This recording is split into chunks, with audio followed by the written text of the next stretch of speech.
Berikutnya saudara, antar logistik lewat medan sulit. Satu desa masih terisolasi pasca longsor yang menerjang Kecamatan Latimojong, Kabupaten Luwu, Sulawesi Selatan. Untuk pertama kalinya saudara, logistik berupa bahan makanan dikirim menggunakan motor trail.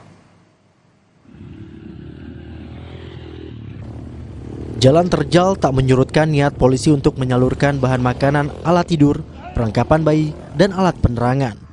Sejak 17 hari lalu, Desa Pangi di Kabupaten Luwu ini terisolir akibat longsor. Jalan rusak dan jembatan yang putus membuat pasokan logistik hanya bisa dikirim lewat jalur udara. Namun berkurangnya distribusi melalui udara mengharuskan polisi menyalurkan lewat jalur darat.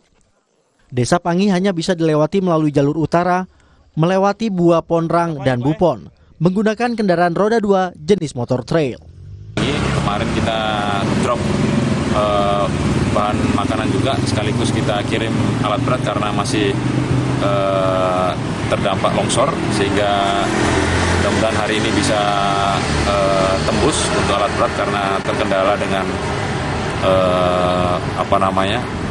akses untuk masuk karena ada jembatan yang tidak sama atau tidak mampu untuk menampung alat berat tersebut.